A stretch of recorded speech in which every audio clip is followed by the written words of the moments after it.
Seguimos. Con lo que corresponde a variación geográfica, habíamos ya indicado que es un 2% adicional en todo lo que es costo y región oriental, y en Galápagos un 10% adicional. Esto es lo que pueden facturar en aquellas regiones, tanto región oriental cuanto en Galápagos. ¿Listo? Esto ya lo revisamos con detenimiento. El siguiente modificador es de la calidad. Les había indicado que el tarifario premia de alguna manera los servicios de calidad de las instituciones privadas, pero también castiga. Generalmente se premia con alrededor de un 1, 3 a 5%, 1 a 3 a 5% de manera general, siempre y cuando, insisto, hay una normativa de calidad. Hay una normativa de calidad existente, hay un manual de calidad, hay plantillas de calidad dadas por el Ministerio de Salud Pública. Si cumplen las ponderaciones, porque el porcentaje es sobre 100%, obviamente. Si cumplen las ponderaciones finales, tenemos que del 85 al 89, del 90 al 94, del 95 al 100%. Pueden adicionar a un porcentaje entre el 1 al 3 o al 5%. Esto dependiendo básicamente del nivel de atención. Y si es que la nota, la ponderación final está menos del 5%, está entre 70 y 84%, se les debe descontar aproximadamente un 5% del valor a facturar. ¿Listo? Revisamos también, me parece que llegamos al modificador de emergencia. Vamos a iniciar desde aquí porque no recuerdo realmente si les expliqué esta. No les expliqué. A ver, ya tengo 1, 2, 3, 4, 5, 6, 7, 8 usuarios. Como les dije al inicio de cada clase, no lo hice en esta porque estaba solo con una persona. Vamos a resolver un poco las inquietudes que me han presentado en el transcurso de estos días. El día de hoy me preguntan, ¿qué es lo que sucede? Tengo una tomografía, tengo un examen de tomografía y es un niño, y tengo que, para poder realizarle el examen de tomografía, tengo que sedarle. La sedación tiene que ser por un anestesiólogo. ¿Se factura o no se factura la atención de anestesiología? ¿Cuándo se factura o qué hacemos?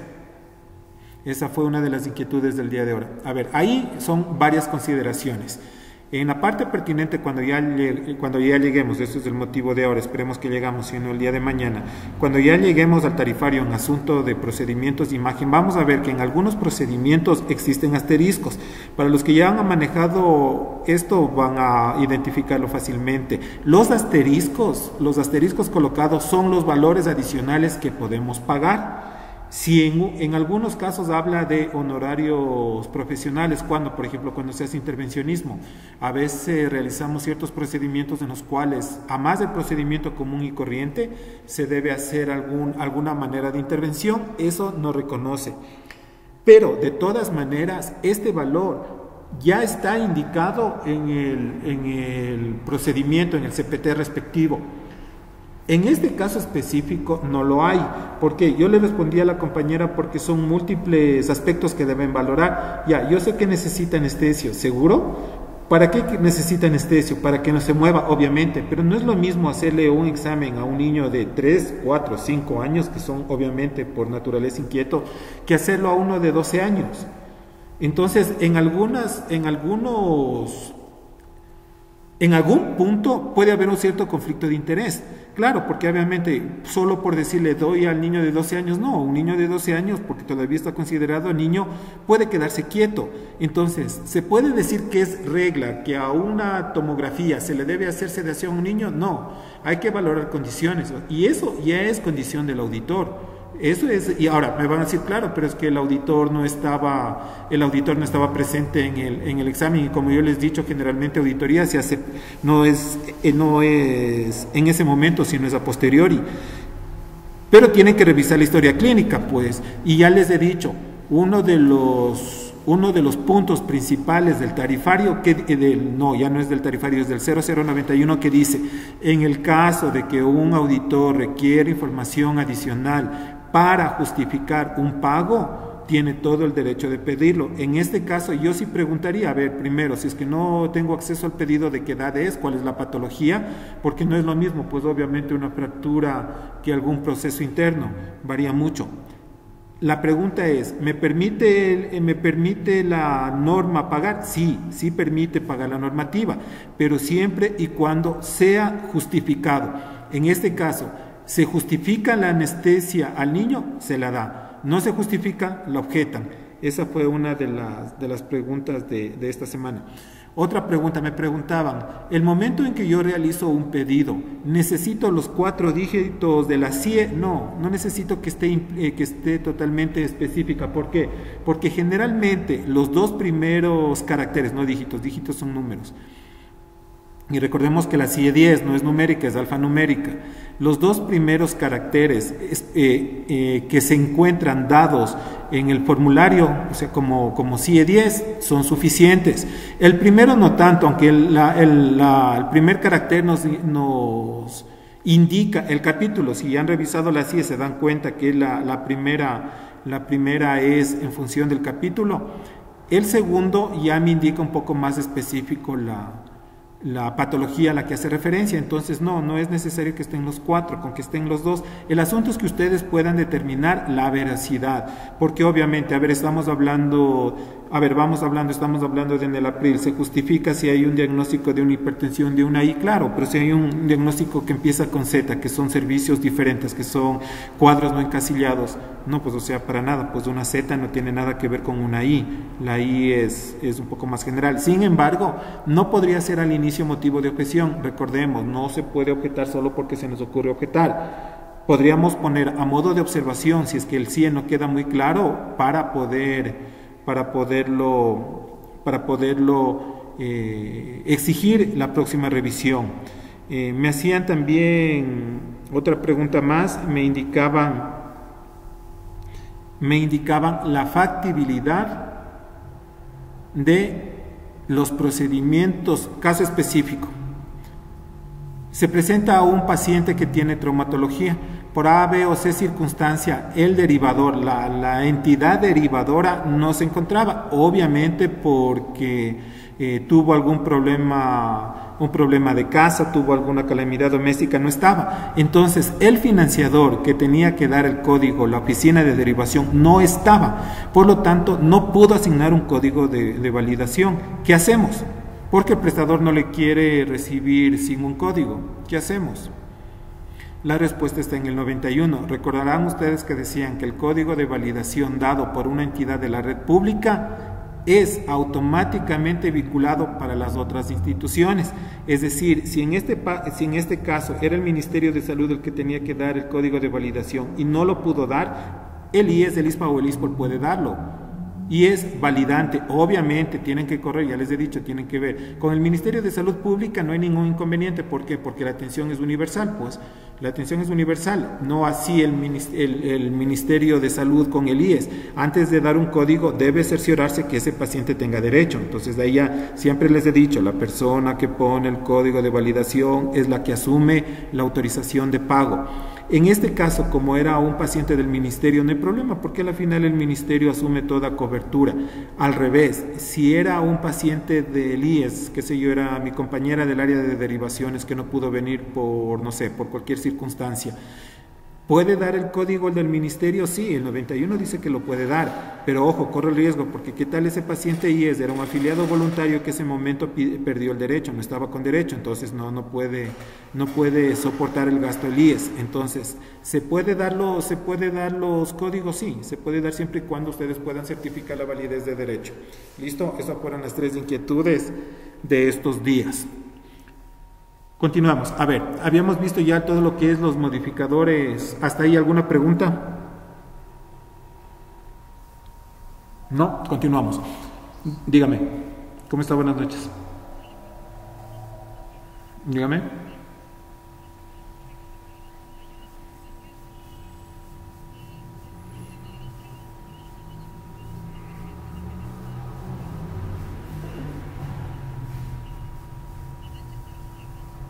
Correcto. Uh-huh.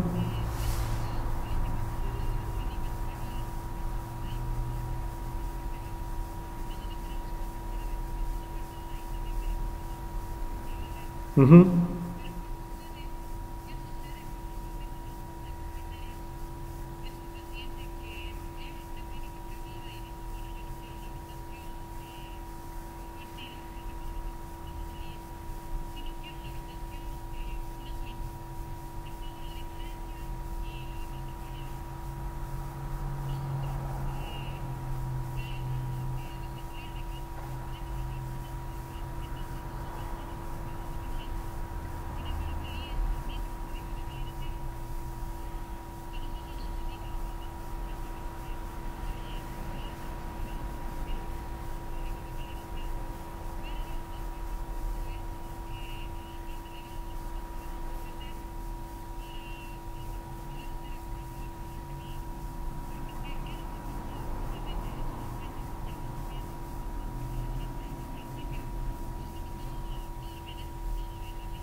Ya, ahí su pregunta tiene algunos contextos. La respuesta general para todos es que está frita. Están fregados, no pueden hacer nada. ¿Por qué? A ver, le voy a poner un caso específico que me pasa mucho acá. Tengo un paciente que va a una clínica con convenio. Tengo yo una clínica de convenio, pero va a buscarle específicamente a un cirujano determinado, porque bueno, por A o B circunstancias, va el paciente al consultorio privado, y cuando va el paciente de manera privada le dice, sí, doctor, no se preocupe, yo le pago todos los honorarios, pero quiero que usted me opere, porque es privado. Resulta que el cirujano le examina y resulta que ha sido una apendicitis. Cuando el paciente ya entra al quirófano y ya se pone de acuerdo los honorarios con el médico, cuando ya se pone de acuerdo con los honorarios del médico, habitación y todo lo demás, sale del quirófano, pasa a recuperación. Y ese rato le dicen, no siento doctor, yo soy IES, no le voy a pagar. Y van a pedir un código de validación a mi asegurador, a mi cabina de derivación. Entonces, legalmente, ojo, el suyo me dice que no es de emergencia, le estoy poniendo el caso más frecuente que tuvimos que sortear acá. Aquí en este caso sí, porque era un abdomen agudo. Y a pesar, porque la clínica obviamente los precios de tarifarios son muchos menores a los que se cobra de manera privada. Entonces viene la gerente de la clínica y me dice, doctor, pero eso ya fue un arreglo de las partes. Y ahí yo, ¿qué le puedo decir? Yo no puedo intervenir en la parte legal, si es un arreglo o no arreglo de las partes, eso ya tendrá que resolverlo la clínica judicialmente por otro lado. Yo sé que es un abdomen agudo y yo tengo la obligación de ponerles un código de validación. Así haya el afiliado haya llegado a común acuerdo, porque eso es común, ya de alguna manera también la gente zapa. Eso no es correcto, eso no es legal. Entonces, ¿qué hizo uno de los prestadores? Cuando se dio estas circunstancias, hicieron un documento donde firman. Es una especie que sí es un documento legal, es una promesa de pago, en la cual el afiliado decía esto, o sea, yo acepto que estoy yendo por mi propia voluntad a contratar los servicios privados de esta institución. Y acepto los valores que me van a cobrar. Ese fue el único modo en que esta institución, porque de paso es de bastante prestigio, tiene las mejores instalaciones, se dio para esto. Pero eso, ojo, estamos hablando de un abdomen agudo. En este caso, en el suyo, me dice, si el IES puso código de validación, no interesa, en la parte legal no interesa. Si es que fue una emergencia, si es que realmente era solo un catarro, si era mal de ojo o si le dolió, no sé, alguien le quedó viendo mal y por eso quiso irse a la emergencia. Yo sé que es una emergencia, pero si ya el asegurador, el financiador puso un código, el código autoriza el pago. El código autoriza el pago. Entonces, la parte legal dice que si usted tiene un documento donde a alguien se le ocurrió poner un código, tiene que ser pagado, no hay vuelta atrás.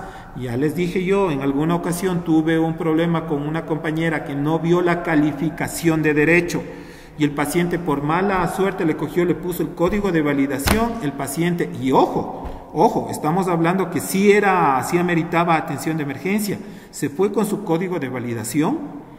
El paciente entró hasta terapia intensiva, una cuenta del demonio, pero no tenía derecho a nuestra atención, pero mi compañera le puso el código de validación y lo siento mucho, y está metido en el IA legal porque yo no puedo pagar porque no tenía derecho, eso no, es imposible pagar, tendrá que pagar el compañero que puso el código de validación. Tercer caso que se puede dar en ese ejemplo, es un paciente autoderivado que va a una institución privada y entra por el servicio de emergencia. ¿Pago? No pago, porque recordarán ustedes que la normativa que hemos visto dice, únicamente se reconocen las autoderivaciones en cualquier nivel y en cualquier condición, sea consulta ambulatoria, sea para un proceso de hospitalización o sea por emergencia, únicamente entre instituciones de la red pública. Ministerio, IES, ISFA, MSP. Se reconoce únicamente la autoderivación en pacientes para el área de emergencia que cumplan los requisitos contemplados en el triaje de Manchester, en las prioridades 1 y 2.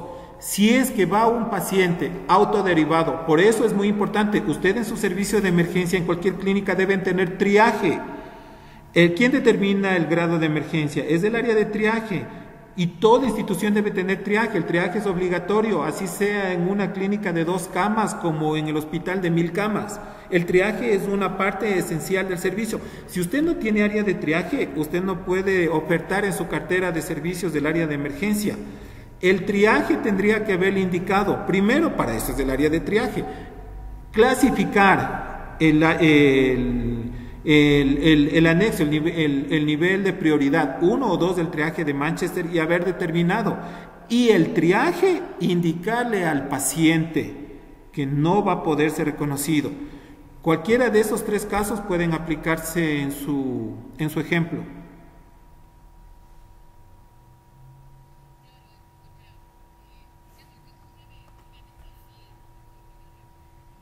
No, no está obligado. ¿Por qué? ¿Por qué? ¿Dónde está? ¿Por qué está obligado a emitir un código de validación? Está obligado, hay que leer la normativa, está obligado a emitir un código de validación si es de emergencia en las prioridades 1 y 2. Si yo tengo una prioridad de nivel 3, ¿por qué? Listo. Si es 1 o 2. Ya, que paguen. Van a tener que pagar. Cuando venga Contraloría van a tener que pagar. ¿En qué parte dice que uno tiene que validar una emergencia que no sea 1 o 2? ¿Dónde dice eso? ¿Cómo van a dar un código de validación? Buenas, o que paguen. No.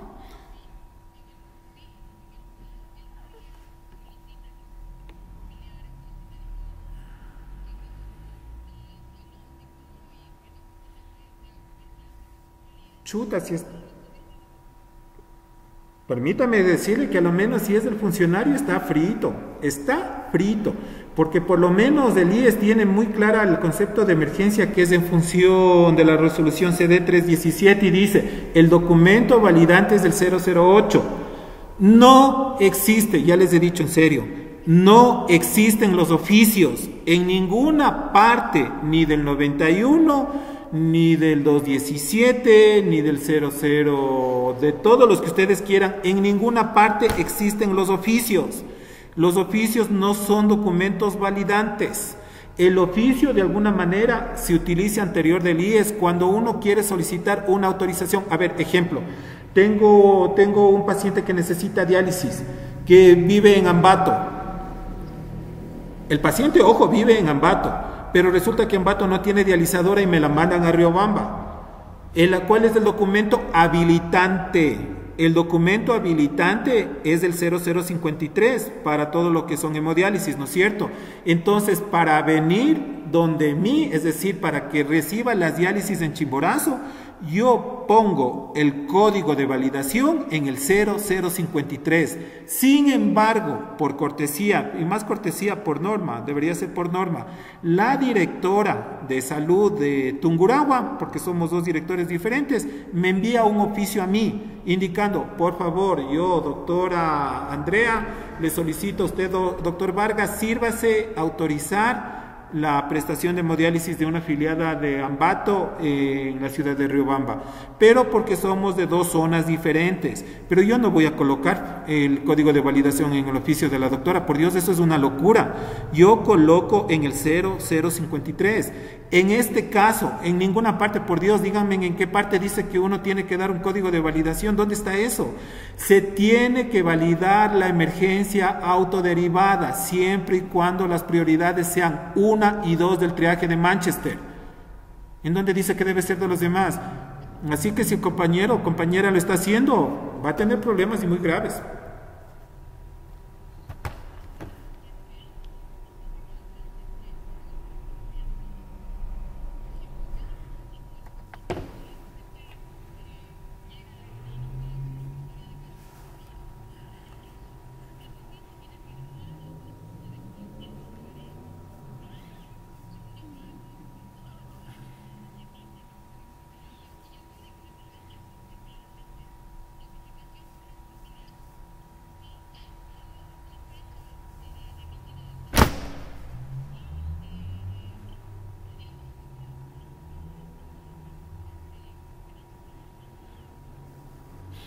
Ahí,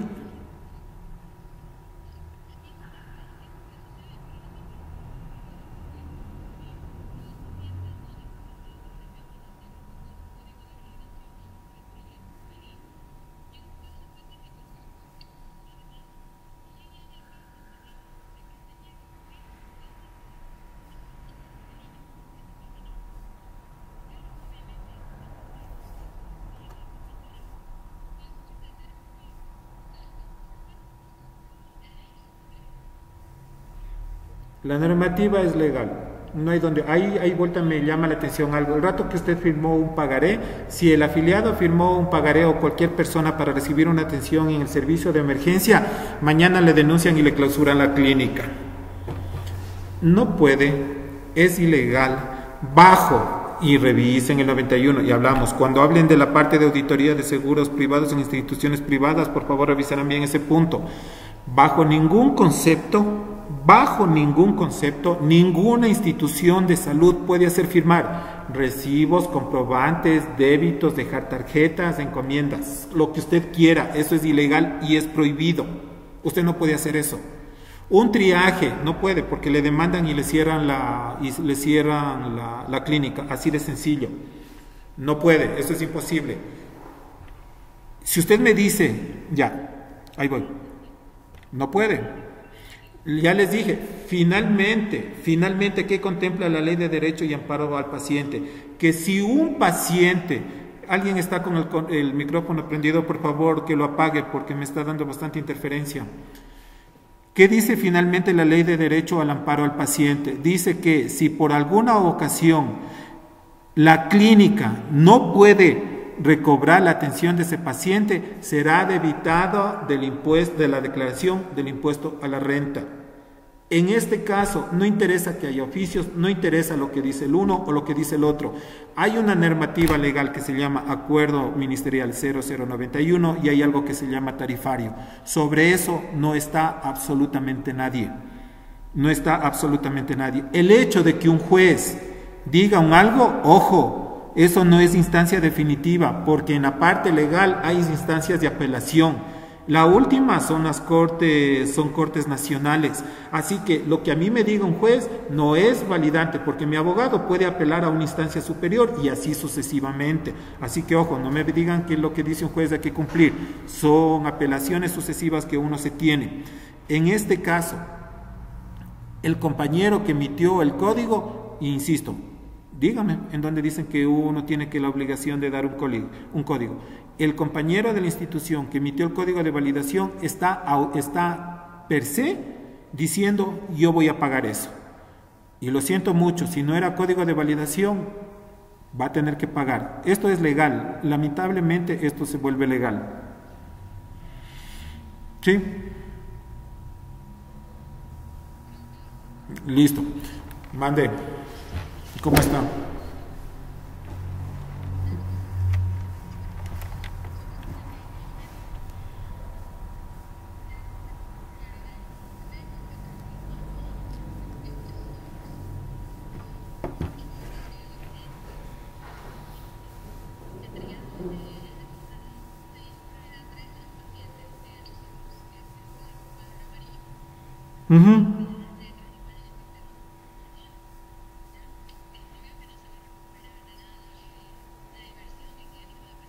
No, no.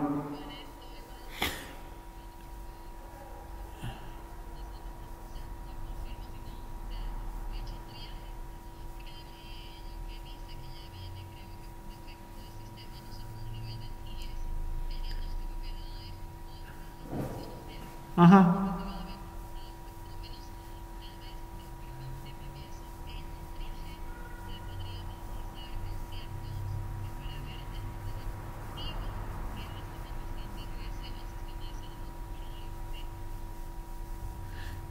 Insisto, por qué no recuperaría usted el valor? ¿Por qué no? ¿Porque no es de emergencia? Cuando veamos...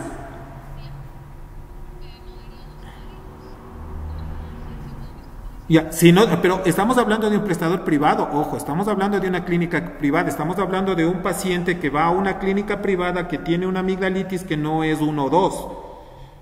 Si va y la clínica le atiende esperando que el IES le pague, no van a recuperar el costo. Eso no pasa en nuestras instituciones. A ver, usted trabaja en la emergencia del Hospital de Quevedo, ¿verdad? Va el paciente con una amigdalitis a la emergencia del Hospital del IES Quevedo. Somos instituciones públicas. Ya, sí, pero somos públicas, no somos privados, correcto, ya. Va el paciente con una amigdalitis. ¿Usted puede atenderle? Sí, tiene que atenderle porque resulta que nosotros no tenemos primer nivel en el IES. Tiene que atenderle, sí, porque la normativa dice que todos los pacientes autoderivados dentro de la red pública serán atendidos sea cual sea. Lo que recupera es la atención, pero cuando vamos al servicio de emergencia, miren todos los parámetros que hay para cobrar. Cubículo de emergencia, sala de observación, la consulta. No me va a cobrar observación porque una amigdalitis observación no puede. Pero sí me cobra la atención de emergencia porque fue dada en el servicio, pero no me cobra los otros. Me cobra, pero no me puede facturar los otros, porque yo como auditor le voy a objetar, porque decir, este paciente no necesita observación, no necesito esto, y le puedo pagar. Le puedo pagar, pero insisto, solo la atención, porque obviamente es un gasto, va un gasto que así sea un residente, tiene que haber revisado las amígdalas. Opción 1.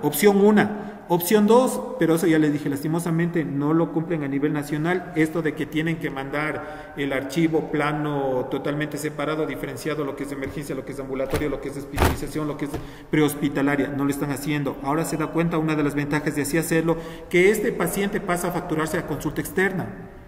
Hay dos posibilidades, que cobra o que recupere el valor una unidad de la red pública, se puede. Que no me puede facturar todo lo que dice que usted podría cobrarme en un área de emergencia es diferente, pero sí recupera el valor, si lo pone de esta manera.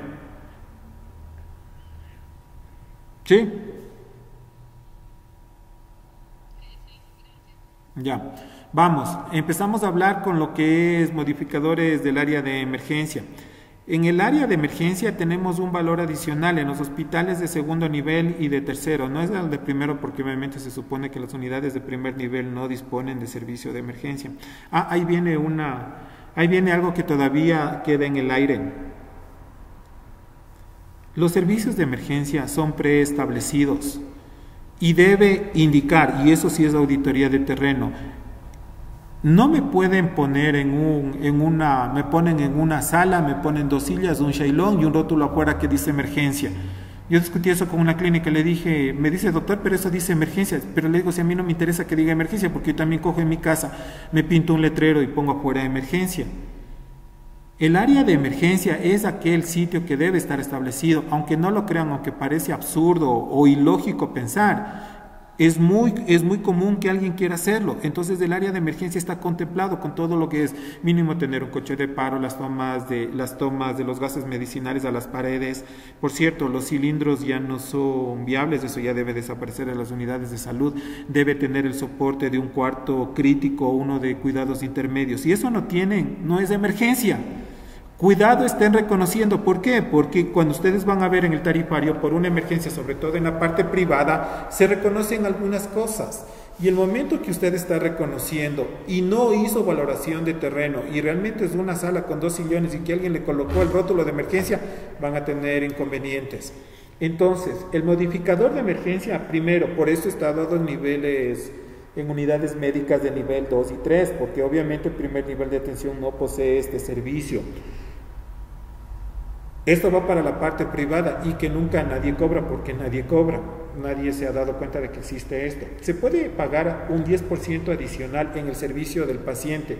Cuando creo que se me pasó a explicarles, todo esto es en función del paciente atendido, no es del 10% de la factura total. Pues tú atiendes a un paciente con un modificador de emergencia y resulta que de $1,000 quieren que les pague 100 más por el modificador. No funciona así. Tiene que ser en función del paciente atendido. Y estos son los modificadores. Entonces, si ustedes tienen un paciente en un nivel 2 o en un nivel 3, pueden pedir un 10% de modificador, siempre y cuando sea prioridad 1 y 2 del Manchester, pero atendido entre las 10 y las 6 de la mañana. Si ustedes justifican que fue atendido el paciente en este horario entre 10 a 6 de la mañana y prioridad 1 y 2 del triaje de Manchester, el tarifario dice que hay que reconocer un modificador para lo que es adicional del 10% a los servicios profesionales médicos. Ojo, escuchen bien, no estoy diciendo a toda la atención de emergencia. La parte de emergencia del tarifario contempla algunos valores: cubículo, atención, visita, observación, etcétera, etcétera, etcétera. En la parte de servicios profesionales se puede facturar un 10% más entre 10 a 6 de la mañana. ¿Listo? Eso es el modificador por servicio de emergencia. A los servicios profesionales, correcto. Ya es un algo. Solo servicios profesionales, correcto. Listo. Existe otro modificador que se denomina modificador que hay que utilizarlos en procedimientos de alto nivel de complejidad. No está definido o no estaba definido totalmente lo que es el nivel de complejidad, un nivel elevado de complejidad. Esto era muy subjetivo. Para algunos especialistas lo mío sí es complejo, para otros no. Frente a esto, y este era uno de los vacíos de los primeros tarifarios, no estaba bien definido, entonces se dejaba muy abierto. Entonces, de alguna manera, este tarifario ya lo define claramente. El listado que está allí: intervencionismo, hematoncología, trasplante, cirugía vascular, cardiotorácica, especializada, genética, hemodinámica, neurocirugía, grandes quemaduras, oftalmología, uro, otorrino, pero de alta complejidad, etcétera, etcétera. Solo los que están señalados aquí se lo reconoce como procedimientos de alta complejidad. ¿Sí? Ahora, ¿cuál es el complemento de este modificador? Es cuando la condición del paciente, primero, necesite uno de los procedimientos que les estoy señalando, y segundo, que esta intervención requiere atención individualizada. Se requiere atención individualizada y se puede reconocer en función de un 5% adicional a los servicios profesionales lo que han realizado con estos pacientes. ¿Sí? ¿Esto dónde debe conllevarse? Obviamente ya les he dicho que el documento habilitante en lo que es atenciones de hospitalización es la epicrisis. Allí debería estar señalado.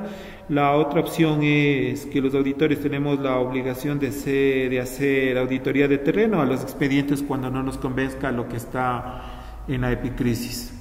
Eso es un modificador por situaciones de alta complejidad. Listo. Estos son los modificadores especiales. Ya existen modificadores específicos para situaciones, para procesos ya dentro del acto quirúrgico como tal. Ahí estamos hablando primero de modificadores específicos para anestesia. La normativa dice que se puede reconocer, se puede pagar un valor adicional de acuerdo a la edad del paciente y a las condiciones críticas del paciente. Aunque sea repetitivo y cansón, volvemos a hablar de lo mismo. Todo debe estar muy documentado y debe ser verificable. En este caso, tanto en el protocolo operatorio y además en epicrisis. Los modificadores de anestesia van en función del siguiente detalle. Primero, un modificador específico por la condición del paciente. ¿Sí? Los servicios de anestesia tienen que reportar los códigos de manera individual. Se debe quedar sentado la condición física del paciente. Las unidades de modificación van a ser sumadas, es un valor adicional, es un valor agregado a los valores básicos. Cuando veamos anestesia vamos a ver que anestesiología, cuando ustedes revisen el tarifario, tiene valores básicos. A ese valor básico le añadimos el modificador por condición física. Para poder indicar que se está accediendo a un valor por modificador en condiciones de estado físico, se asigna la letra P seguido de un dígito. Básicamente son los siguientes. Un P1 es un usuario sano, ustedes ven que tiene 0 VR. Un P2 es un usuario con una enfermedad leve, es una VR de 0. El P3 es un usuario con una enfermedad sistémica severa, 1. Un P4 es una enfermedad con riesgos para la vida. Un P5 es un moribundo que no sobrevivirá sin cirugía, es decir, que o lo operan o se muere, es una VR de 3. Y un paciente con muerte cuyos signos son extraídos para el propósito de donación es 0.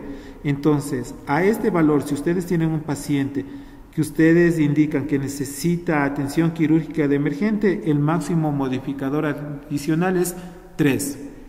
Es una VR de 3 que tienen que multiplicar por el factor de conversión y es un valor que se le suma al valor básico. Entonces tenemos anestesia de 2 horas, como se paga el tarifario en función del tiempo, se le paga el valor, ejemplo 10, más el modificador 5, total a pagar a este profesional son $15. Listo, tendrán en presente, porque yo me he dado cuenta que algunos prestadores no toman en cuenta eso y como el equipo de planillaje, el equipo de facturación, sobre todo de las privadas, a veces por ahorrarse un poco no ponen a personal capacitado, lo único que facturan después de cada cirugía es el valor básico que se paga y si están perdiendo, porque algunas cirugías que no son muy pocas, sí contemplan varios pacientes que requieren cualquiera de las 3 condiciones, sistemáticas severas, sistemáticas con riesgo para la vida o que no sobrevive sin cirugía. Tengan ojo con eso.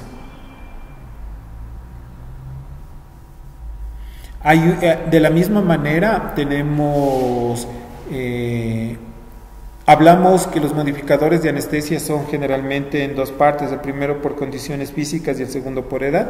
El de circunstancias especiales generalmente se debe a eventos inusuales que se presentan por la edad. Aquí en este punto también es en función, aquí sí hay código, hay un código exacto, no es un P1, P2, P3, P4, P5, es un código que existe. El 99-100 se debe utilizar para una anestesia para un usuario o paciente de edad extrema, es decir, aquellos que son menores de 1 año y mayores de 70. Vean lo que dice entre paréntesis, registrar separadamente del código primario, es decir, que al igual que la diapositiva anterior les explicaba el valor básico al que se le añade el modificador, en este caso el modificador en función de la edad, que no es un P1 porque ya tiene un código propio de CPT, se lo añade. Entonces vamos, el paciente viene, tiene 70 años, le pago cirugía de 2 horas, le pago por las 2 horas de anestesia, más una VR de 1 multiplicado por el factor de conversión. Si la anestesia es complicada y es complicada porque hay una hipotermia total del cuerpo, 5 VRs. Anestesia complicada por la utilización de una hipotensión controlada, 5 VRs. Anestesia complicada por ocasiones de emergencia, es decir, cuando hay una operación súbita y que pone en peligro la vida, 2 VRs. Entonces, seguimos jugando en función de los valores. Ahí vamos. Ejemplo, tenemos un paciente con una condición sistémica severa que pone en peligro la vida. La cirugía duró 2 horas y tiene 78 años. ¿Qué facturo? Facturo el valor básico por 2 horas, que eso está contemplado en el tarifario, más una enfermedad sistémica que pone en riesgo la vida. Aparte de eso, el valor básico más el P4 multiplicado por el factor de conversión y más un 99-100 que es anestesia para un usuario de 70 años, mayor a 70 años. Por lo tanto, se dan cuenta que de un paciente que algunos sí cobran solo un básico, en este cobraríamos un principal, un básico y 2 adicionales. Todo eso debe ser reconocido por el auditor. ¿Sí? Listo. Si bien es cierto, estos modificadores nos hablan un poco de la necesidad de favorecer, todo esto se hizo en función de mejorar la calidad de atención a los pacientes, pero no por eso, y créanme, insisto, bueno, no sé cómo, lo que sí les puedo decir es lo que yo he tenido la oportunidad de hacer auditoría en las clínicas privadas, de algunas muy grandes, y no es de exagerar el decirles que nos facturan hasta por lo que se respira. Créanme que si se pudiera facturar, nos facturarían en los litros de aire consumidos por los pacientes en su internación. Ojo, no estoy hablando de oxígeno, el aire ambiental. Por eso hay que tener cierto control. En algunos aspectos tiene que quedar claro, no se reconoce un valor adicional por intervenciones, ni exámenes, ni procedimientos que sean en horas nocturnas o porque le operan un fin de semana o porque sea un día festivo, a excepción de los modificadores de emergencia, que ya hablamos de 10 de la noche a 6 de la mañana, triaje, prioridad de Manchester 1 y 2, ¿sí? Y ojo, solo en horarios. Eso deben facturar, pero nada de días festivos, de carnavales, ni de nada. Si alguien operó, no se paga adicional. Y ahora, adicionalmente, si existen requerimientos urgentes para incluir relaciones, para incluir atenciones integrales, primero debe ser autorizado. Ahí a la compañera que me decía, si se necesita, si debemos pagar la anestesia dada al niño de traumato, tiene que ser autorizada, y si no, tiene que haber un informe de alcance para que pueda ser motivo de pago. Eso es lo que contempla, nada de horarios especiales y nada de que procedimientos no incluidos. Un procedimiento que a mí se me ocurrió poner, les comentaba el caso al inicio de las clases de un paciente que por una gastroenteritis le pusieron en terapia intensiva y le visitaba cardiólogo, neurocirujano, dermatólogo, nutricionista y todo lo demás. No se reconoce. Eso es en cuanto a los modificadores generales, porque luego vamos a entrar ya en el área de cirugía. Se han incrementado unos modificadores especiales. Estos son los de manera general: condición geográfica, emergencia, todo lo que es procedimientos especiales. También hemos revisado lo que es ya los propios de anestesiología. ¿Listo? ¿Alguna pregunta? No, vamos a revisar ya la estructura como tal del tarifario. El tarifario, como vimos al inicio, generalmente se divide en dos bloques grandes, tres. Los dos son los más importantes y los que más nos llaman la atención. El primer grupo, todo lo que es servicios institucionales, se llama así servicios institucionales. El segundo, todo lo que son servicios profesionales. Y el tercero, lo que se llama atención integral, en cristiano, paquetes. ¿Qué son los servicios institucionales? Los servicios institucionales que se reconocen es toda la hotelería. Es toda la hotelería que se necesita para atender. Sabemos que la hotelería médica es la cama, es la habitación, pero esta hotelería con el personal que se necesita. Porque obviamente no puede haber una habitación sin una enfermera. Entonces eso es parte de un servicio institucional, es parte operativa de la hotelería hospitalaria. Entonces, básicamente los servicios institucionales como consumo de servicios generan todo lo que se pueda valorar como atribuible al procedimiento, más no el procedimiento. Insisto, es todo lo que conlleva. Entonces, ¿se necesita un residente aparte de la enfermera? Claro, se necesita la enfermera, se reconoce. ¿Se reconoce una habitación? Eso es servicio institucional. Todo está contemplado, ¿sí?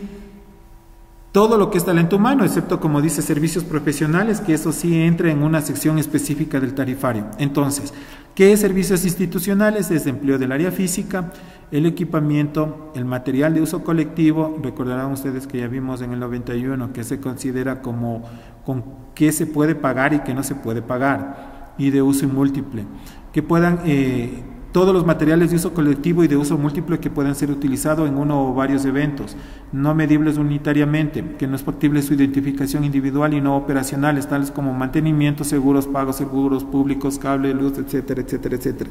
Recordaremos, ¿qué es lo que el anexo determina que se paga? Son aquellos que se puedan utilizar de manera unitaria, que puedan ser contados, que sean utilizados por un paciente una sola vez y no puedan ser utilizados. Entonces, excepto esto, todo lo demás entra dentro de todo lo que es servicios institucionales. Los servicios institucionales, como les digo, básicamente es la hotelería. ¿Y qué contempla? Los servicios institucionales contempla el servicio de pago por habitación. Vamos a utilizar un código para cada día, ¿sí? Es decir, no pagamos por paquetes, se paga por hospital. No, estoy diciendo, no pagamos por paquetes de habitación, ojo, porque el paquete integral es otra cosa. Necesitamos aplicar un código una sola vez por día. Calculamos cómo se calcula la habitación. El cálculo de la habitación es por el día censal. Los días censables de 24 horas, los días censables los manejan las licenciadas de enfermería. Un día censable de 24 horas es lo que reconocemos para el pago de habitación. A ver, de manera general, porque es general, no sé si habrán excepciones, pero de manera general, en un procedimiento que conlleve hospitalización, la parte de la clínica como tal, lo que pagan los accionistas y básicamente es servicios institucionales, porque los profesionales, salvo que algunos aporten algo o les descuenten algo, los servicios profesionales, los honorarios los facturan los cirujanos, los anestesiólogos, etcétera, etcétera, etcétera. Entonces realmente la ganancia para la clínica privada es todo lo que es servicios institucionales. Por eso les digo, hay que tener cuidado, porque algunas veces sí nos ponen más de lo que se debe pagar. Entonces, en los servicios de habitación es por esta particularidad, por esta circunstancia, que la institución gana, y obviamente por eso es una institución con un fin económico, es en servicios institucionales. La habitación, como les he mencionado, se reconoce solo en función del día censal. Esto lo manejan las enfermeras. No es de la hora de entrada y a la hora de salida, es del día del censo. ¿Listo? Al pagar la habitación, no se paga el día del alta. ¿Por qué? Porque el tarifario contempla un rubro aparte para el alta del paciente. Así que es el día censal menos el día del alta. En el caso de que generalmente, ya es un poco interna, la red pública, el tarifario como norma, indica que se reconocen hasta salas de 4 camas. Bueno, de hecho ya no hay muchas, pero sobre todo en la Junta de Beneficencia sí se manejaban todavía las salas generales con 10, 15, 20 pacientes. Nosotros en el IES tenemos una política un poco más firme con nuestros prestadores. No reconocemos una habitación de más de 2 camas, es decir, que forzosamente cuando un afiliado al IES ingresa a una prestación privada tiene que colocarla en una habitación máximo de 2 camas. No reconocemos, y si reconocemos ya, paciencia, tuvieron que alojarlo en una habitación de 3 camas porque no había espacio, nosotros les descontamos. La norma de calidad del IES dice que solo pagamos por habitaciones de 2 camas. Sin embargo, el tarifario en la RIPS dice que solo se reconocerá hasta salas de 4 camas, no más de 4 camas. Si el paciente es ubicado en una de 4 camas, tiene que hacer un descuento. Nosotros descontamos el 25% en función del número de camas. Y si ya me ponen en una, aquí no hay prestadores con 10 camas, pero si los hubiera no les pagara nada, lo siento mucho. Aparte de eso, también los servicios institucionales ya corresponde a todo lo que es atención de internos, residentes, posgradistas, médicos del servicio, el cuidado del paciente, el cuidado de las enfermeras, el personal paramédico, el registro de signos vitales, es decir, todo esto ya está contemplado como parte de hotelería. El momento que reconocemos servicio de habitación, el servicio de habitación no contempla solo el espacio físico, es la cama que ocupa el paciente y todos los adicionales, enfermería, residentes, paramédicos, etcétera, etcétera, etcétera, y todo lo que hacen, ¿no es cierto? Dieta hospitalaria, con esto también hay que tener mucho cuidado. Lo que contempla el tarifario es la dieta normal, es decir, desayuno, almuerzo y merienda, pero adicionalmente podemos reconocer hasta 2 refrigerios. Ahí puse con rojo, no se paga si existe NPO, obviamente, pues porque en algunas, viene el pase de visita, el cirujano dice NPO porque el paciente va a ser intervenido quirúrgicamente. No es paralelo, no va de la mano los días de habitación con la comida, porque en esa lógica algunos prestadores van, ¿cuántos días pasó en hospitalización? Pasó hospitalizado 10 días, por ejemplo, 10 días, entonces tiene 10 desayunos, 10 almuerzos, 10 meriendas, y como son 2 por refrigerios y 20 refrigerios, no, porque resulta que el paciente un día le operaron, así tuvo NPO, salió del quirófano y hasta que se restablezca tuvo 2 NPOs más. No pago, pues el paciente no comió. Entonces tengan cuidado, no es sinónimo no es sinónimo de días de habitación con el de dieta hospitalaria. Y ahí viene la pregunta, ¿qué pasa en cambio cuando el paciente, qué sucede cuando el paciente tiene un acompañante? Recordamos que el 91 sí permite el pago por servicios de acompañante en caso de ancianos mayores de 70 años o niños. Listo.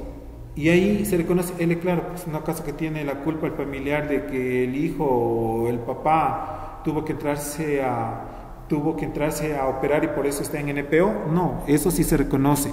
Así que cada caso es individualizado. En conclusión, los servicios de habitación se facturan en función de los días censales, no del ingreso y el egreso, porque no es un hotel, en función del día de censo. No se reconoce el día del alta hospitalaria y está incluido en el servicio de habitación todos los gastos que conlleva esto, desde el personal médico, paramédico y los procedimientos que se hacen. Y la dieta hospitalaria va en función de los alimentos reales que el paciente consume. ¿Listo? Eso en cuanto a lo que es hotelería. Mande.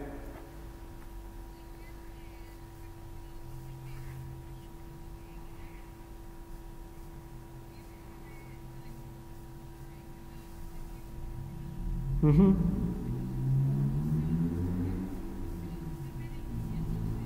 Uh-huh. Uh-huh.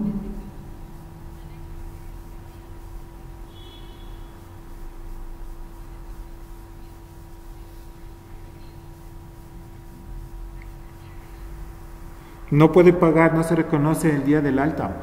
¿Por qué? Porque el día del alta tiene su código propio. Usted factura por el alta al paciente. Y segundo, un alta no se da a las 3 de la tarde. La normativa internacional, el alta se da en la pasada de visita de la mañana. Si usted está dando un alta en la tarde, significa primero que usted no pasó visita en la mañana. Eso me da a entender a mí. Si usted da un alta a las 3 de la tarde, significa que ese paciente no le pasaron visita al levantarse. Y si no le pasaron a visita, ¿por qué?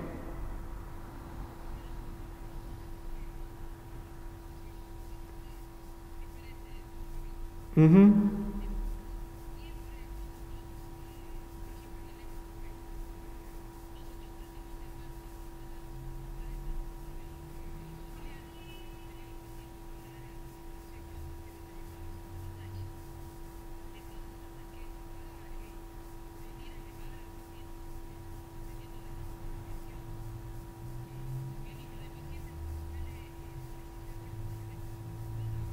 Uh-huh.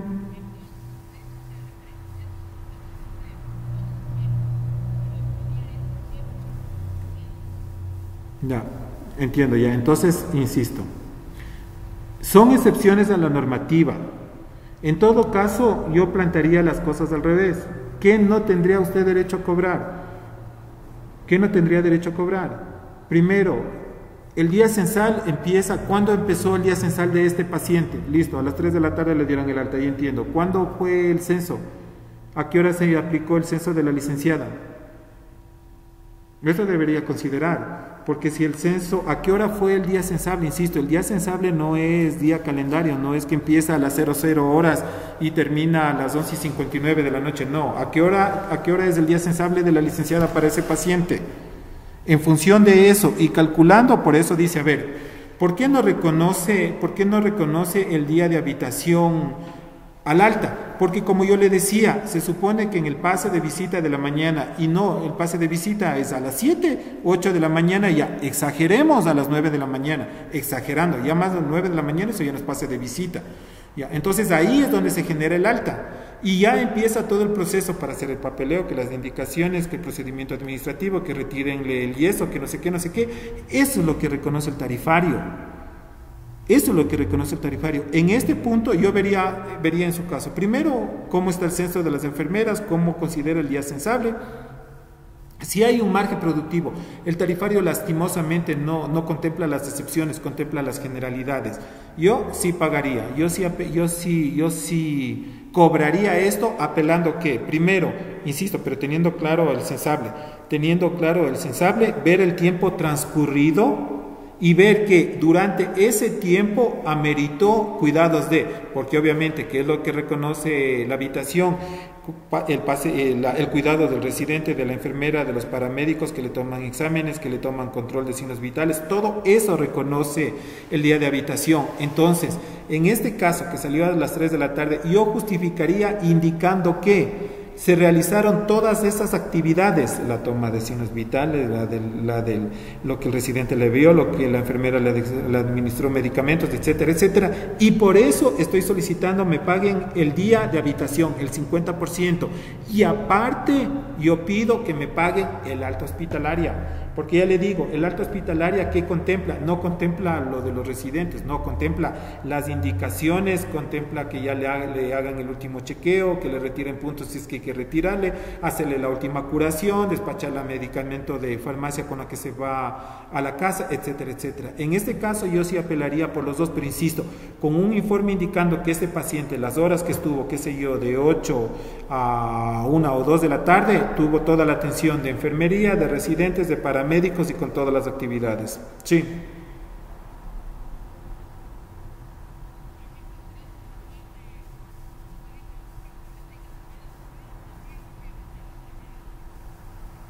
Claro, eso es claro. Eso es lo que dice, contempla todos los registros o procedimientos hechos, control de signo, talla, peso, etcétera, etcétera, etcétera, etcétera. Eso es su validante para cobrar habitación. Pero y aparte de eso también tiene que cobrar el alta, insisto, el alta es dar las indicaciones, eso es lo que se paga. Claro. Ojo, ahí vamos. El alta no es lo que el médico tratante pone alta. Eso no es alta. Alta es cuando el paciente se va. Entonces ahí yo tenía, no me acuerdo si era ustedes o me consultaron del hospital, ya no me acuerdo, que me decían, ¿qué pasa? ¿Qué pasa? Viene un paciente, ustedes saben que hay las interconsultas por varias especialidades, entonces vino un médico tratante y le puso alta por dermatología, pero el paciente tenía que seguir hospitalizado porque estaba en insuficiencia cardíaca, y resulta que me ponen en la planilla, me están facturando el alta, y le digo, ¿y por qué me facturan el alta? Me dice, porque el doctor colocó y dice alta por dermatología, eso no es alta, alta es la salida del paciente. Y eso implica, no es lo que lo coloca, lo que menos interesa para el asunto de pago, me refiero, es que el tratante ponga ahí, es el trabajo de la enfermera, porque me imagino que ustedes cuando pacientes salen le dejan con la receta, le dan la curación, le dan las indicaciones, inclusive algunos pacientes les bañan, etcétera, etcétera. Eso es lo que contempla un alta hospitalaria para que se pueda cobrar. Sí, listo. Seguimos. Voy a pasar esto. No. Derecho de uso de salas. Ahora bien, el tarifario contempla, y eso también, a ver, dentro de la parte privada tienen que saber qué cobran, y dentro de la otra parte, de la de financiadores, tienen que ver qué pagan. El tarifario contempla muchas salas y eso es bueno, porque de alguna manera es una inversión, tanto pública o privada hay una inversión, pero lastimosamente hay bastante, se tergiversa bastante. Una sala cuando vayan a cobrar es porque esa sala está calificada para eso. Tenía una clínica X que me facturaba, el tarifario sí permite un adicional por el uso de sala de yesos. Pero es una sala para retirar yesos, pues es decir, una sala exclusiva con su equipamiento, con su sierra, con sus vendas, con sus guantes, con un coche para retirar yesos. Resulta que le llevaban al lado del baño, iba el residente, le cortaba el yeso, listo, facturado sala de yesos, eso no es sala de yesos. Me ponen en la emergencia, me quieren facturar lo que es observación de pacientes. La sala de observación es una sala, sitio especial donde van a pasar los pacientes, sobre todo para que vayan más allá de 6 horas, que tengan sus soportes, que se toman que tengan sus tomas de aire, que tengan sus coches, etcétera, etcétera, etcétera. Resulta que les ponen una camilla en el mismo servicio de emergencia y le ponen al paciente ahí a dormir si me quieren facturar sala de observación. Así no funcionan las cosas, por eso. Miren, con que se le pase a un auditor una vez ya pues ni modo, pero yo sí tengo casos ejemplo práctico, tengo un paciente que llegaba a una clínica privada y absolutamente todas las pacientes se hacían pasar por emergencia a todas las embarazadas y decían, la 08 era la misma letanía, era control C, control B de todas, paciente, abdomen gestante, globoso, frecuencia cardíaca fetal, 250 pulsaciones por minuto, disminución de movimientos fetales, diagnóstico sufrimiento fetal agudo, cesárea. Ya era repetitivo, y cuando sale el producto ya era típico, obviamente, porque con sufrimiento fetal debería haber menocomio, por lo menos, no, ya, obviamente se recibe el producto Apgar, el Apgar algo bajo, líquido meconial verdoso, ya, justificado, pague. Pero ya, pues una vez empezó esto a hacerse repetitivo, o sea, ya empezó a venir lo que venía una por mes, empezaron a venir 2, 3, y resulta que, porque uno se entera de todo, sobre todo en un pueblo pequeño, que se empezaba a hacer publicidad, venga, dé a luz aquí, les componemos para que el IES pague. Créanme que eso pasa, Entonces, listo, a la persona, a este profesional, la aseguradora no va a pagar sufrimiento fetal agudo si no nos presentan el monitoreo fetal. Listo. No pago si es que este profesional no me presenta monitoreo fetal.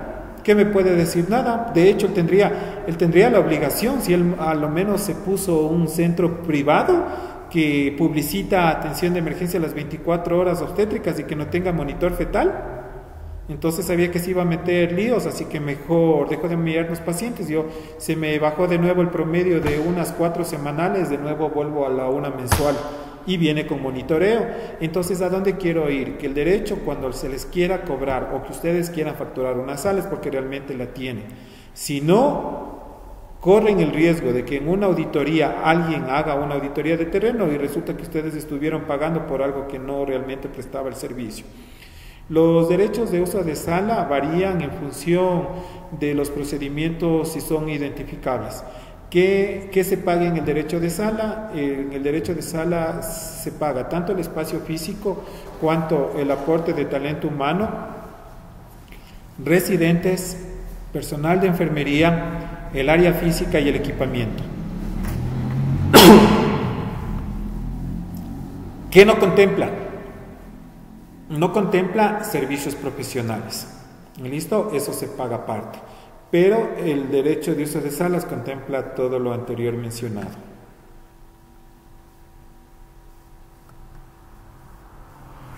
Tenemos ciertas salas, ¿qué se puede decir? Especiales. Son ciertas salas que se las reconoce. Las salas de hospitalización o las salas de trasplante, ¿qué incluye una sala hospitalaria? En la sala hospitalaria está incluido todo, está la dotación básica, es decir, deben haber uso de equipos convencionales. ¿Cuáles son los equipos convencionales? Los monitores. No puede haber una sala de hospitalización sin monitores. Si alguien cree que me puede cobrar un adicional porque le pone un lindo monitor ahí, no, eso debe estar, eso es parte de la sala de monitor. Están los accesorios, está la esterilización, el instrumental en el caso de cirugías, está contemplado la ropa reutilizable y la cobertura de atención por el personal de apoyo requerido, es decir, los auxiliares. Contempla el pago de médicos residentes, el de los posgradistas, de enfermeras, los servicios básicos, hotelería, etcétera, etcétera, etcétera, etcétera. Listo. Ahí hay que tener una consideración.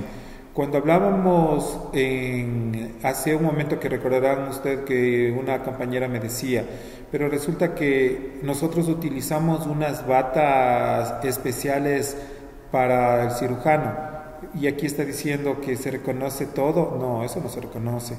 Está diciendo muy claro todo lo que es vestimenta de uso colectivo o múltiple, es decir, la famosa ropa quirúrgica del cirujano, el terno verde, eso está incluido.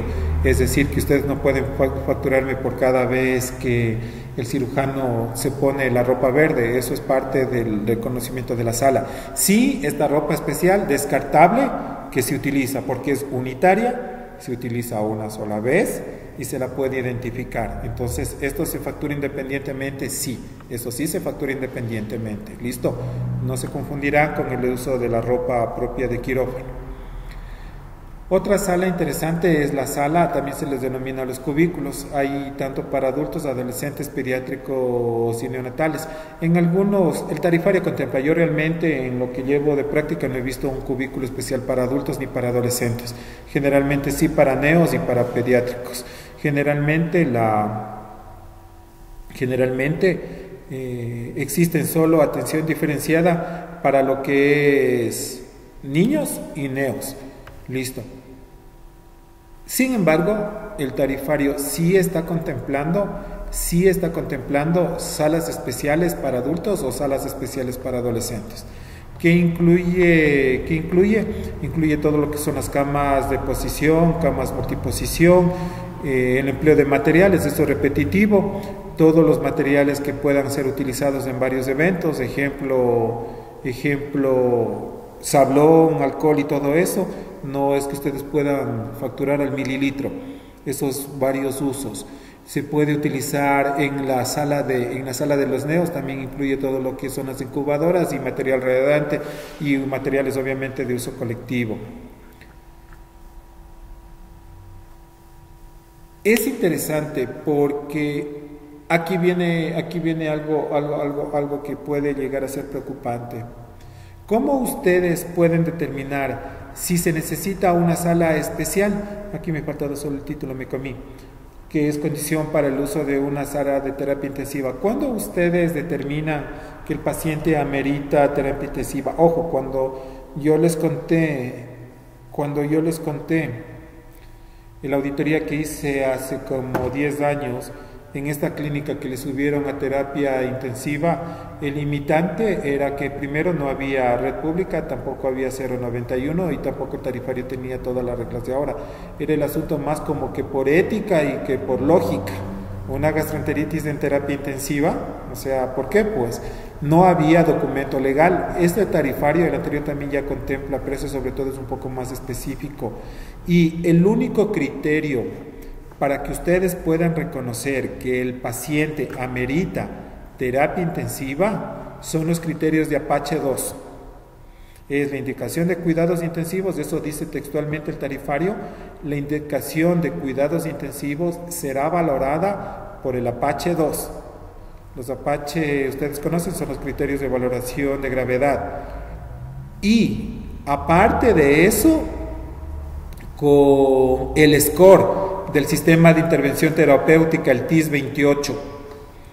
¿Qué es el TIS 28? Es un score donde se determina la cantidad de enfermeras necesarias para un procedimiento, para un proceso determinado, porque obviamente, y eso es a veces con las licenciadas de enfermería, es que necesitamos más enfermeras porque la sala esto, no, así no funcionan las cosas porque me pidan al ojo.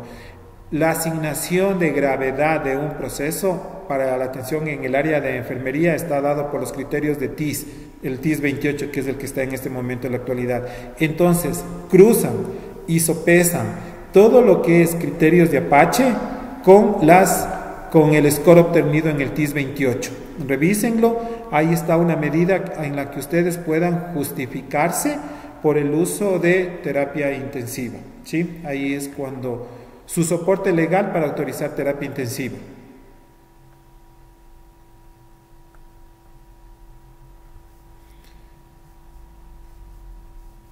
Esto es en terapia intensiva, se me quedó el título, por eso hablaba del Apache y del TIS. En terapia intensiva habla de la misma manera, se debe utilizar un solo código de día y de hora. A diferencia de los pacientes de hospitalización, aquí se implica la fecha de hora y la de salida del paciente. Tenemos un día completo de 24 horas, no hacemos mucho caso lo que es el día censal, ¿sí? No hacemos mucho caso a este tema. Vemos hora de entrada, hora de salida y calculamos en función de 24 horas. Cuando el paciente está menor a 12 horas, reconocemos el 50% del valor de la sala. Si el tiempo es superior a las 12 horas, se aplicará el valor total por día, ¿sí? Ahora, no hay reconocimiento económico de equipos especiales que no sean detallados, ¿sí?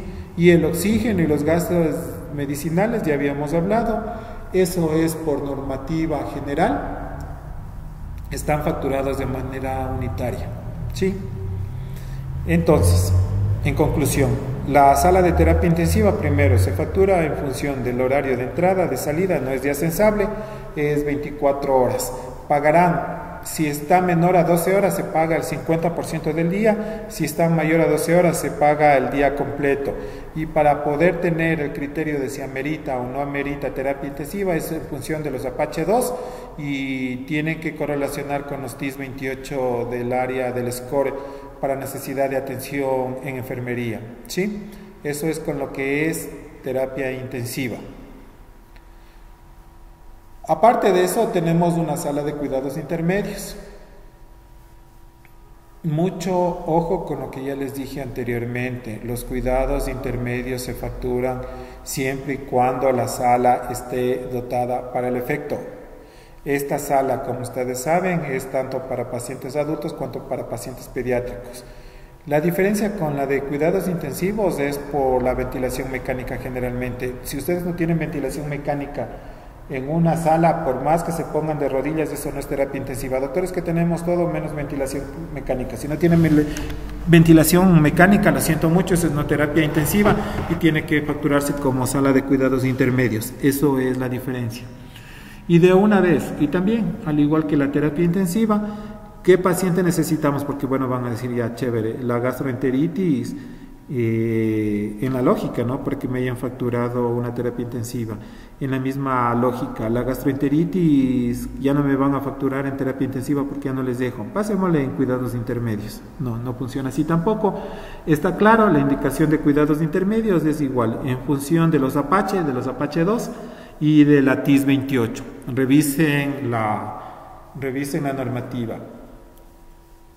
El día que tengamos las presenciales, ya me confirmaron el día de hoy, cuando tengamos la presencial, el motivo de examen más que teórico, aunque sí les tomo teoría, pero más es un caso práctico. Les pongo y la pregunta es facilita, ¿factura o no factura? Y si factura, ¿cuánto factura? Listo, entonces se supone que ustedes ya tienen los criterios, así que si yo les pongo, si me factura, si alguien me dice que sí se factura una atención de terapia intensiva, le voy a preguntar en función de qué criterio del TIS 28 lo hizo, ¿sí? Así que están avisados.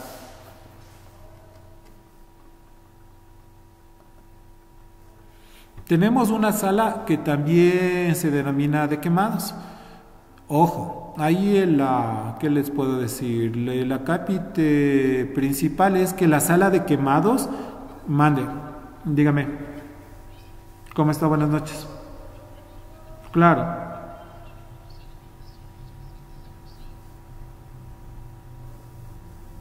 ¿Qué dice la indicación del médico?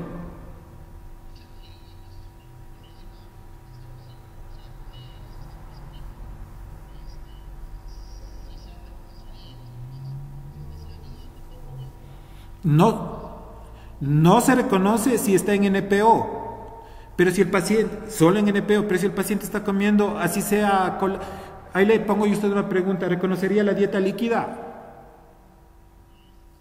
¿Por qué? Si está comiendo. La dieta líquida es un caldo, o sea, la dieta líquida no es agua. ¿Dieta líquida es caldo o no es caldo? ¿La dieta líquida puede ser un jugo? Sí, ¿no es cierto? Ya, entonces, claro, puede ser un jugo. La dieta líquida no es agua. Y así sea el agua, me imagino que tuvo que comprar el botellón de agua, porque no creo que le estén dando agua de la llave. Y si es agua de la llave, tiene que pagar. Y si el valor del factor, el sentido del tarifario es poder hacer viable la sostenibilidad económica de una institución. Aunque fuera agua de la llave, tiene que pagar la factura de agua potable. Entonces, mientras que cuando el paciente ingiera algo, eso es dieta y la reconoce. Pero si el paciente está en NPO, no. Pero si no está restringida la alimentación, tiene que reconocer la dieta. Eso de pronto no les indiqué. La dieta se paga no en función de la cantidad de comida.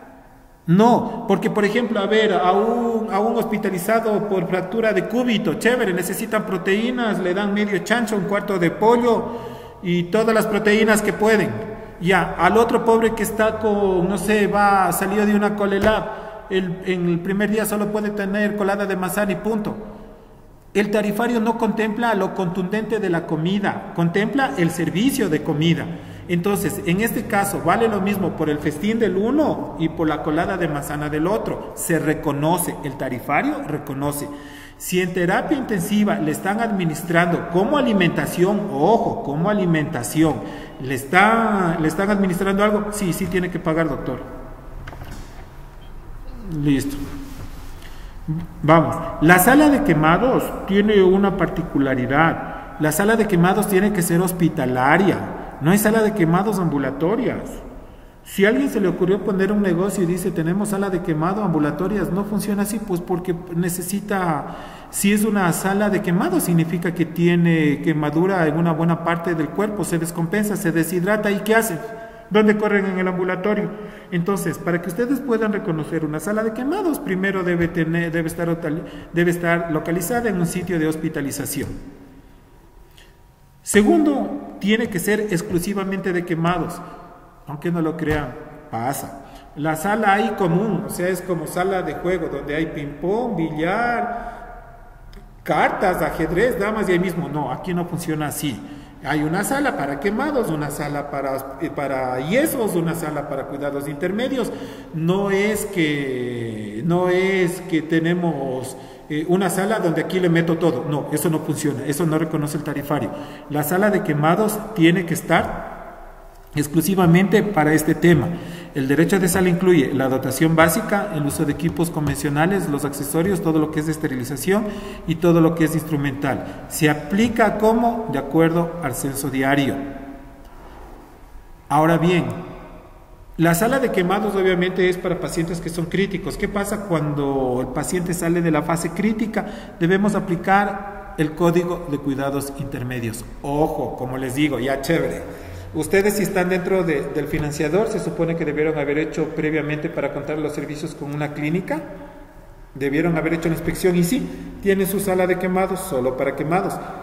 Insisto, la sala de quemados son para quemados graves, pues.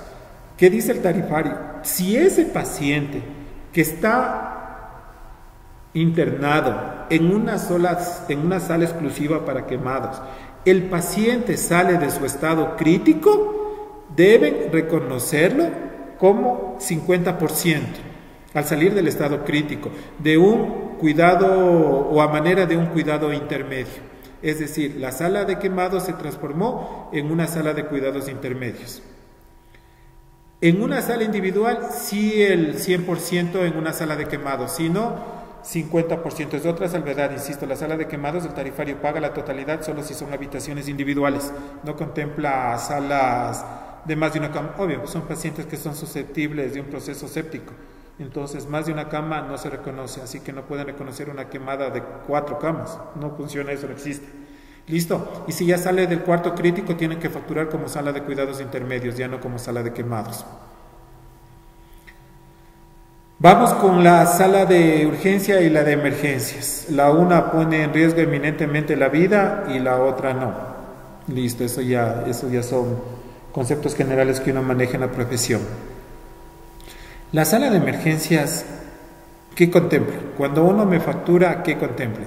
Contempla el derecho de cubículo, el cubículo de emergencia. Cuando ustedes me facturan cubículo de emergencia, me incluyen la dotación básica de usos convencionales, los accesorios, me contempla lo que es esterilización del instrumental, contempla lo que es ropa reutilizable, contempla la cobertura de atención por el personal, el apoyo requerido, eso ya hemos hablado, médicos residentes, enfermeras, posgradistas y paramédicos, todo lo que es servicios básicos y todo lo que requiera el paciente.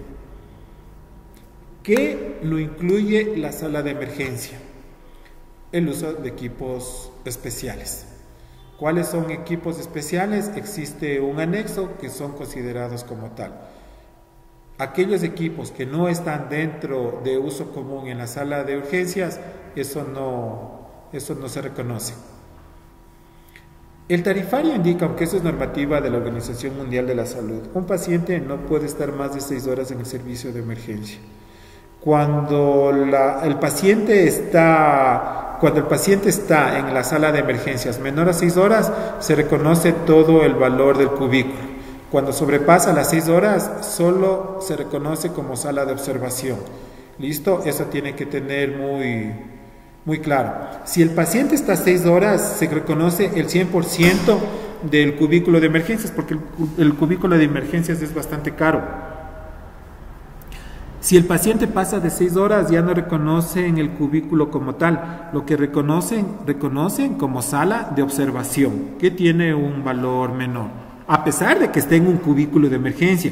Por eso es que todo paciente en 6 horas tiene que tomarse una decisión. O pasa observación o sale a la casa, así de sencillo. La observación está dada en función de ¿qué? En función del proceso, porque puede ser una observación por deshidratado, así que termina su hidratación y se toma una decisión. De la sala de observación solo hay 2 posibilidades: o sale el paciente de la institución porque está bien, o se hospitaliza. No hay más vueltas que darle. Entonces, ya saben, si un paciente tiene donde su expediente muestre más de 6 horas, el paciente va a ser facturado como sala de observación. Tendrán cuidado. Mande.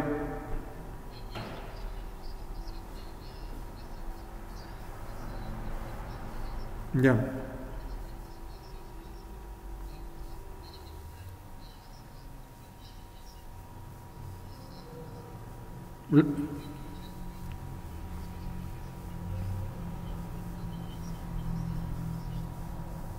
Correcto, yo también haría, a ver, aquí dice, a ver, tiene usted un paciente, listo, tiene un paciente con una posibilidad de abdomen agudo, listo. El paciente usted tiene hasta 6 horas para cobrarme como cubículo.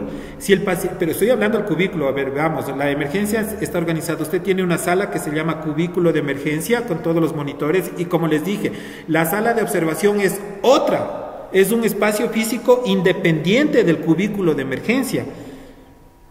Eso es lo que les digo, tienen que tener cuidado con las salas que ustedes calificaron para que dé prestación. No es que en la misma camilla donde llegó a la emergencia el paciente se queda cobrado y les cobra ahí mismo, emergencia, hospitalización, no. La sala de observación es un espacio independiente. Entonces, usted tiene un paciente en emergencia, esta presunción de abdomen agudo, está 6 horas. Usted debería cobrarme por las 6 horas que estuvo en el cubículo de emergencia, porque se paga en algunos puntos por hora. Usted me cobra el tiempo que estuvo haciendo uso del derecho y si usted cogió la camilla y le pasó al paciente a la otra sala, usted me factura las horas que estuvo, bueno, me factura el cubículo de emergencia más la sala de observación.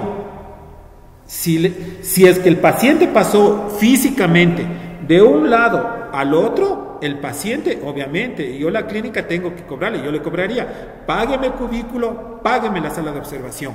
Pero si ese paciente pasó de las 6 horas y está chantado en el mismo sitio desde que entró a la emergencia, eso usted ya no puede reconocer como cubículo. Vea, así haya utilizado oxígeno, desfibrilador, utilizó todo lo que usted tenía que utilizar en la emergencia, pero el paciente ya tenía que haber pasado observación y usted cometió la negligencia de no pasarle. Si el paciente pasa de 6 horas, eso, su cubículo, a pesar de haber utilizado todo lo que requirió, se transformó en una sala de observación. Bueno, no se transforma. Usted puede cobrar y el financiador solo puede pagar como sala de observación. Tendrán cuidado. Es decir, la sala de observación es un espacio físico individualizado para el paciente. ¿Sí? Dígame.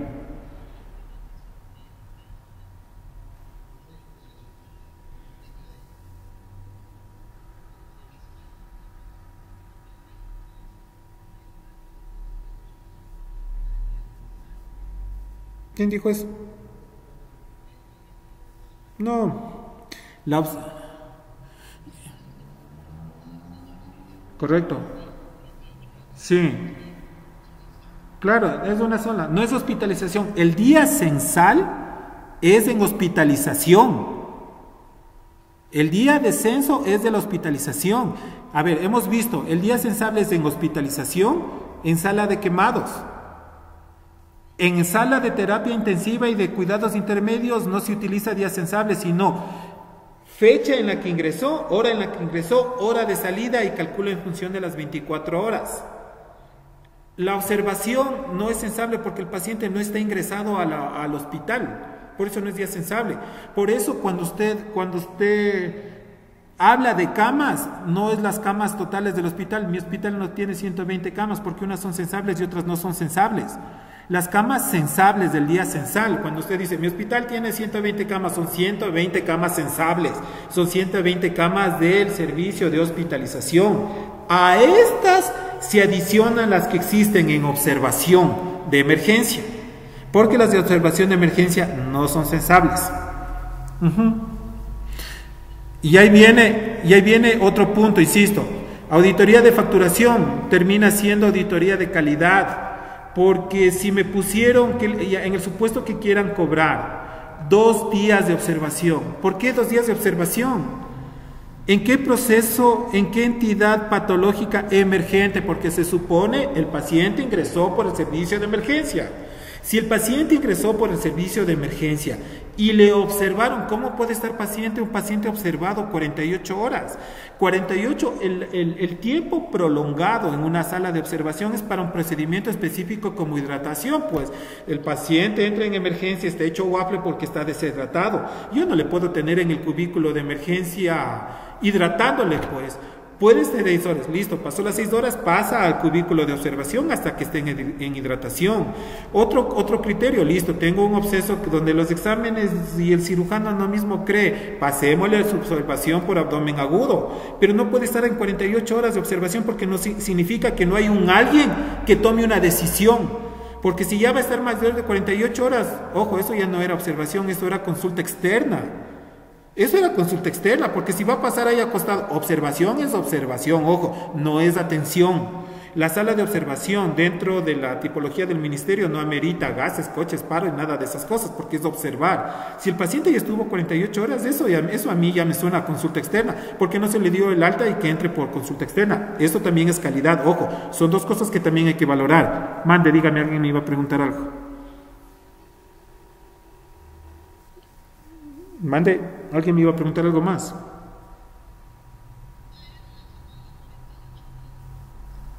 Sí, ¿qué?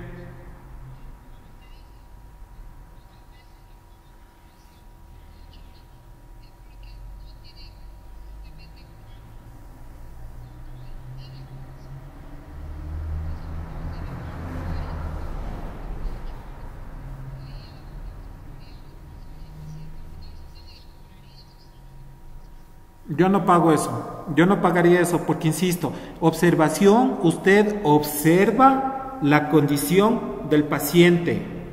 La observación no es la sala de paso esperando que una cama se desocupe. Eso no es observación.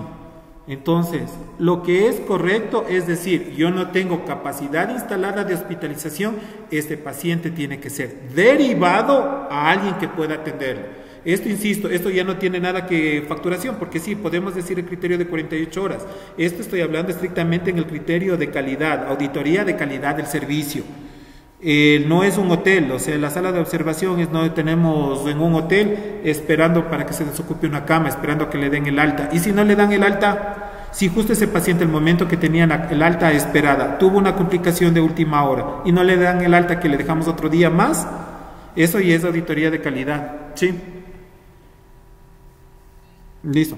Yo no pagaría y les pondría como recomendación en el informe de auditoría que no procede una estación estática con un paciente esperando cama. El prestador deberá derivar. Ahora, hay casos, póngase que usted no tenga otro prestador donde le reciban. Claro, o sea, no, lejos de ir a sacarle a pasear por una ambulancia por todos los lados, ya, pues eso ya son casos y casos que tienen que ser analizados de manera individual. ¿Sí? Listo. Entonces, con todo lo que es la sala o el cubículo de emergencias, está claro qué es lo que contempla. Está claro lo que está determinado como sala de observación. Deben tener cuidado con estos 2 aspectos. Mande.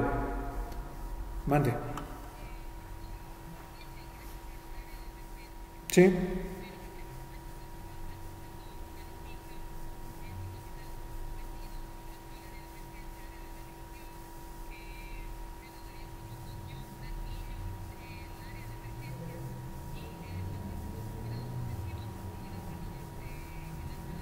Correcto. Sí, correcto. Claro, es que honorarios médicos diferenciados, cada uno, cada uno.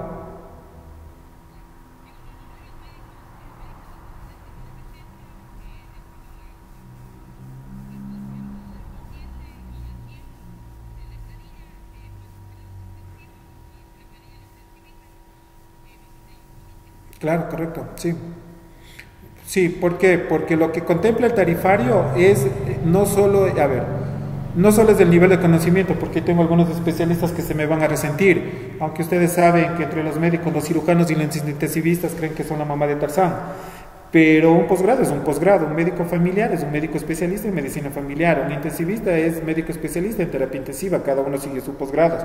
El tarifario, como les dije, no reconoce en función del grado de preparación del profesional, reconoce todo el aparataje. Entonces, ¿por qué en este momento sí, así haya estado solo media hora en emergencia, ya se empieza a facturar en terapia intensiva?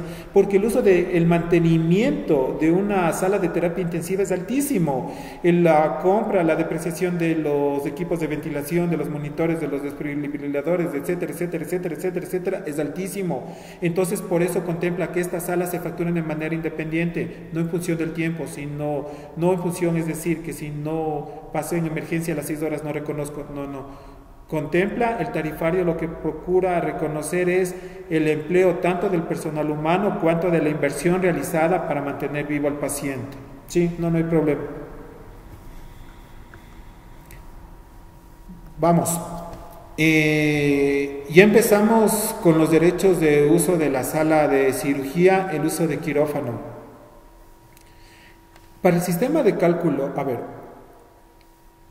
cuando ustedes lean el tarifario, insisto, por Dios, métanse en esto en la cabeza, no porque van a leer las diapositivas creen que saben manejar tarifario. El tarifario habla muchas cosas, muchas son repetitivas, obviamente, porque todos dicen, contempla el uso de, está reconocido el uso de enfermeras, posgradistas, paramédicos, residentes, de todito, se repiten lo mismo, y no les voy a estar diciendo eso cada rato. Sí, entonces tienen que tener ojo con eso. Lo que les presento en las diapositivas son las partes que considero son importantes a mi manera de entender, entonces tienen que revisarlo igual. En los derechos de sala de cirugía, en el uso de quirófano, determina que el sistema de cálculo de derecho de sala se da desde que el paciente ingresa al quirófano y empieza a calcularse en función del protocolo de anestesia. Alguna vez tuve un problema con el Ministerio de Salud porque ellos calculaban el uso de la sala de quirófano desde el inicio de la cirugía. No, ustedes saben que el proceso de inducción es mucho antes que el acto quirúrgico como tal. Entonces, para la sala de cirugía, lo que contempla el pago es lo señalado en el protocolo de anestesiología. El derecho de sala incluye la dotación básica del quirófano, los equipos convencionales, mesa quirúrgica, anestesia, lámpara cielítica, etcétera, etcétera, etcétera, etcétera, es todo lo que está en la diapositiva. Lo que nos interesa es que no cubre los honorarios de los médicos y tampoco cubrimos lo que son pagos, servicios públicos, etcétera, etcétera, etcétera. Eso tiene que asumirlo cada clínica. Aparte de esto, se facturan de manera individual equipos especiales. Insisto, la sala de quirófano que uno reconoce es el convencional, que es la mesa de operaciones, la cielítica, los monitores, los aparatos de los administradores de los gases de anestesiología, las tomas de oxígeno, de aires medicinales. La toma, no, porque el uso está individualizado, ya saben que en todos los procesos de todo lo que es atención de salud, los gases medicinales se facturan de manera independiente, sin importar, pero el uso de tomas o el uso de equipos, me van a decir que tiene que ver el uso de equipos, sí, una cosa es del gas como tal, pero para que haya un gas debe haber un equipo que administre y ese equipo se suele dañar, el equipo necesita mantenimiento, ese mantenimiento ya está contemplado, lo que pagamos es el gas por sí solo, por así decirlo. ¿Listo? De alguna manera, como ya hablamos, la ropa descartable para cirugía hay que pagarla, ¿sí? Aparte de eso también tenemos que pagar independientemente los procesos de alta y muy alta complejidad como trasplantes y cirugía cardiotorácica, además de las neurológicas.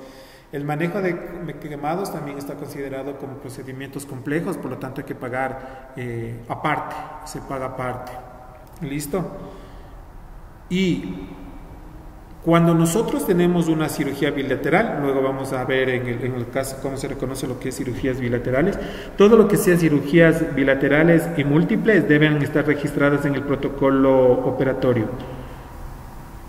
No se reconoce, ojo, no se reconoce, a ver, tengo una cirugía bilateral, resulta que, estoy poniendo un caso, resulta que le van a sacar el apéndice y como el paciente estaba así, quería que de una vez le saquen una varice, que le saquen una vena que estaba en un proceso varicoso, le sacan de una vez. ¿Puede pasar? Sí, sí puede pasar. Entonces estamos teniendo dos procedimientos bilaterales que no están conectados. En este caso, ¿se cobra doble sala? No, porque es una sola, pues es un solo espacio físico. Los honorarios son diferentes, eso ya vamos a ver. El uno cobrará de una manera, el otro cobrará de otra manera. El anestesiólogo hay un modificador especial en estos casos, pero el uso de la sala como tal, no me van a cobrar un uso de una sala para un lado y otro uso para otro. Créanme que pasa. En algún momento de una cirugía, sobre todo en las de traumatología, hay que tener mucho cuidado.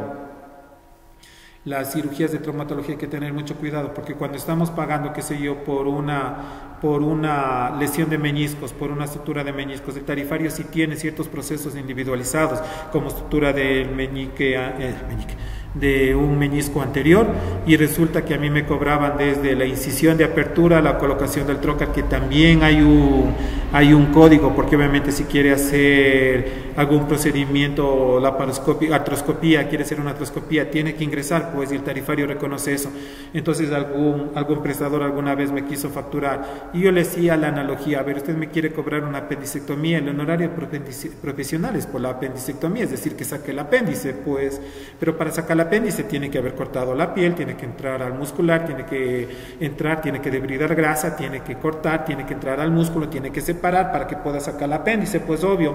Entonces en la analogía, el profesional, este cirujano, me cobraba como abertura de la piel, como abertura de músculo, porque sí hay códigos para esos procedimientos, pero apertura de piel, claro, pues para sacar un quiste sebáceo, por ejemplo, tiene que abrir la piel para drenar, entonces eso se dice abertura y el tarifario reconoce.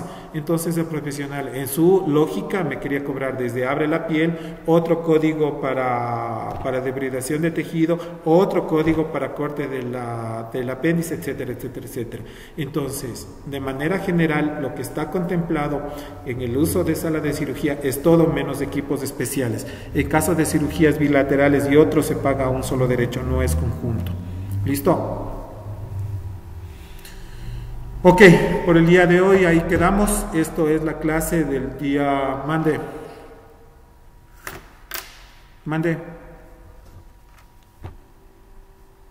¿No era pregunta? Listo. Hasta ahí quedamos, compañeros. Mande. Claro. Dígame, le estoy escuchando.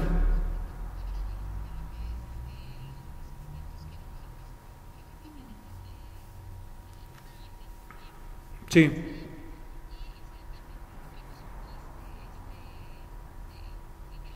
Uh-huh.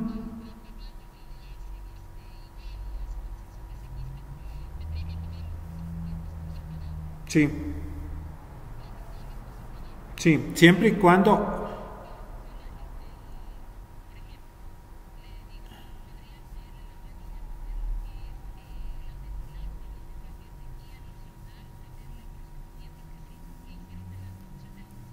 Sí, pero tiene que estar bien fundamentado. Le respondo con otro caso. ¿Qué pasa en una cesárea que le terminan haciendo ligadura de trompas? Porque la paciente quería que le liguen. ¿Reconoce? No. ¿Por qué? No, porque no puede reconocer, porque la ligadura de trompas no es una resolución quirúrgica a un proceso patológico que implicaba un riesgo para la paciente, y es un proceso extra de una paciente que quiso hacérselo. Entonces, en este caso, yo reconozco la cirugía, reconozco la cesárea, y la ligadura tiene que reconocerlo la paciente. Yo no puedo reconocer. En este caso, el quiste es un proceso patológico que eventualmente le puede provocar algo a la paciente. Claro, tiene que ser, claro, o sea, ahí sí el tarifario es muy claro, o sea, sí, eso sí reconoce. No procesos adicionales, o sea, no adicionales. A ver, le estoy operando, a ver, estoy haciendo una colelabia, de paso vi que le quedaba chueca la nariz, así que le hice una rinoplastia. No funciona. No funciona.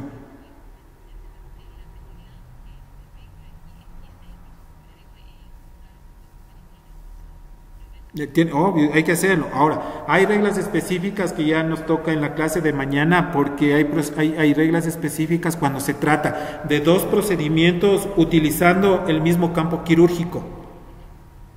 Sí, es diferente, porque obviamente para llegar allá tuvo que hacer una abertura central. Claro, o sea, lo que realmente hizo, ya no el tarifario ya no reconoce la abertura central, por así decirlo.